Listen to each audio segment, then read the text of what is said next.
大家好，这里是梅梅音乐平台，回答网友歌唱问题。我们今天呢看到一个问题呢，非常非常的有趣哈。那么有位网友他说呢，梅梅老师，我的妹妹呢说我的咬字太土了，这是啥意思？就是不明白是什么意思。我觉得这位网友非常的可爱哈。那我想呢，实际上流行歌曲呢都是为什么叫流行歌呢？就是当下的最时髦的，它代表这样的一个意思。那可是呢，我们不是每一个时代都有每个时代的流行歌吗？所以我觉得呢，其实每一个时代都有每一个时代的特点和咬字。那么在这里呢，我就拿一首歌来解说一下，希望呢这位网友能够明白他妹妹说他咬字土的原因是什么。我们拿一首大家都会唱的歌吧，就《月亮代表我的心》。那最早那个邓丽君来唱的时候呢，她的咬字呢非常的甜美和字正腔圆，她是这样唱的。那你看她的这个嘴型都是微微的、圆圆的哈，然后就是很美。你问我爱，就是很美的爱你有多深。好，它的整个咬字就是字正腔圆的。那然后呢？我们再举个例子，到了齐秦那个时候，或者是以齐秦为首的这个唱直音的这个年代的人，他们唱的是，他的嘴型不要特别的咧开，他只是普通就好了，然后就唱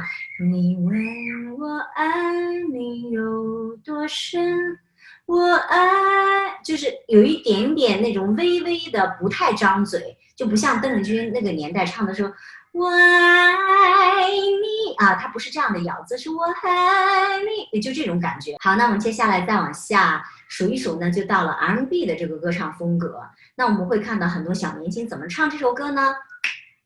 你问我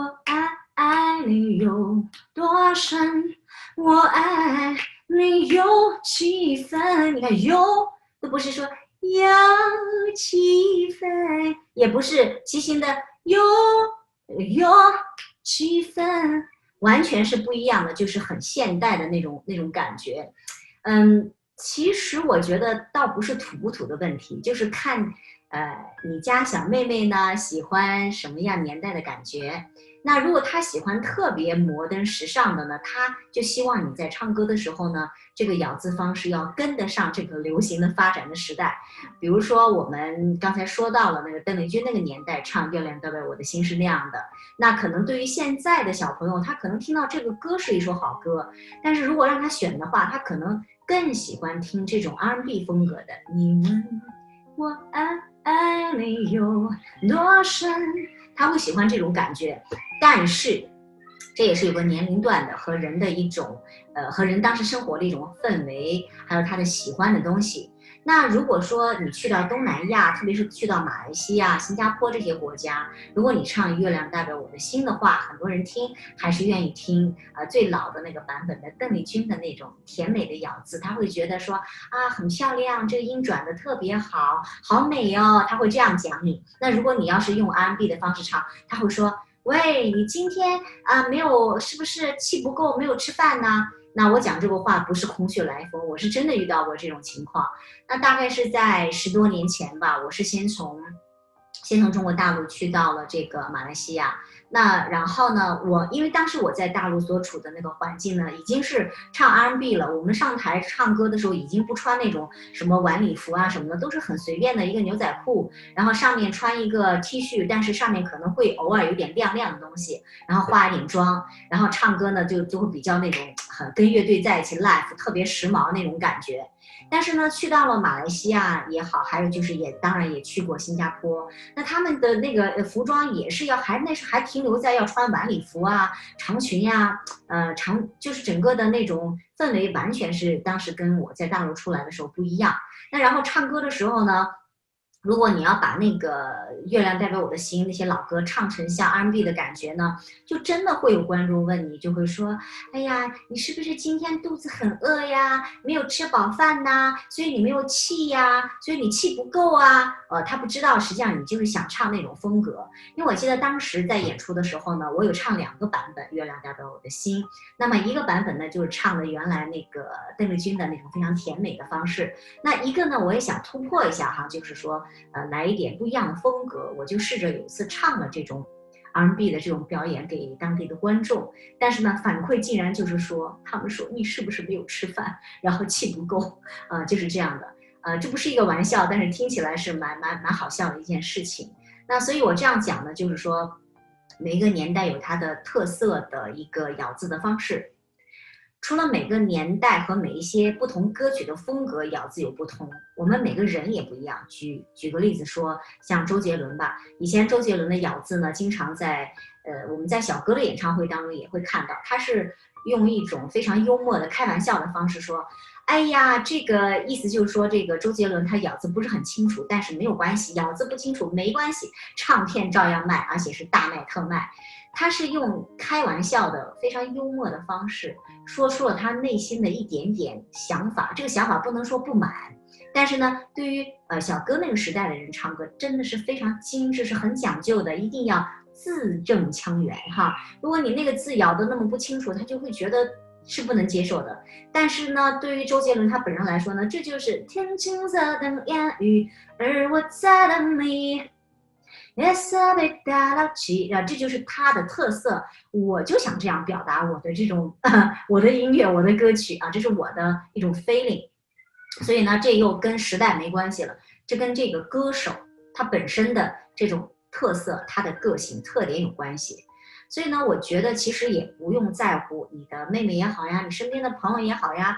说你的咬字怎么样。我觉得最重要是你是否很 happy， 很享受。你是否表达了你心中所要的那个东西？就像一首歌呢，你可以表达到不同的境界，和同样的一首歌可以让我们听到不同年代感。那有的时候呢，你可以去我们经常开玩笑，就是说我们可以去玩一首歌，将一首歌呢，我们可以处理成说，哎，我们试试看，将这首歌处理成80年的歌手那种唱腔、那种表演、那种感觉如何？那然后说好吧，我们就把这样子的比较一个古老的、怀旧的这种金曲，我们来改一个现代的版本，然后这个咬字也是很倔强完全跟以前不一样，颠覆一下看看如何？这是一种其实在音乐的在专业职业的音乐人当中呢，他就是叫这种 try， 就是去玩这种音乐，找到最适合自己的那个版本。我不晓得提问题的这位网友呢，您的这个年龄大概是多大？然后您妹妹的年龄多大？就说可能你们之间存在这个问题。如果说您的年纪，比如说中年以上的这个年纪，那么唱歌的话，大概也是离不开邓丽君那个时代的那种唱腔的影响、咬字的影响。您妹妹的耳朵的欣赏能力呢，又停留在，或者说她是跟随在当下的现在2020年的这种方式，那她可能就听了就觉得说，哎呀，你这个咬字太过时了。Anyway， 我觉得其实不需要太在意。我觉得学音乐、唱歌、表达音乐作品最重要，首先自己开心，哪怕别人觉得很老土，但是呢，我自己很开心。这个是我对音乐的态度，就好像我做这个上海老歌也是一样的。起初呢，我在做这些歌曲的时候呢，也有同学说，哎呀，老师你做这么老的歌，那会不会影响你卖票呀？因为很多人首先对这些歌不熟悉，那不熟悉的话就会少了观众群，对不对？那但是我觉得我不是为了去讨好某一些人喜欢什么样的歌去做这个音乐，我是本着一种对，就是我热爱这个音乐，我做这一行做了这么多年，那我希望呢，我可以留下一些有历史价值的东西，可以做一些对音乐方面有贡献的、有意义的事情，所以我是不会说这个潮流它是不是流行而是我希望我可以把它去做一个承传这样的一个角色。当然，如果我做得好的话呢，可不可以也从另外一方面解读一下，就是说，正因为做的人少，没有人做，那么你做了就会显得比较金贵、比较值钱，而且呢，可能也就越没有的、越仅有的、越少有的，是不是也是另外一种的时尚呢？也是另外一种潮流呢？如果你做得更好的话，你就可以带领这个潮流。所以我觉得，这个是我对音乐的一个态度。好，那么这期节目呢，先到这里。如果您喜欢我的节目，欢迎您订阅、点赞并分享朋友圈。别忘了打开您的小铃铛，这样的话会及时收到我们的节目。我们下期再见了，拜拜。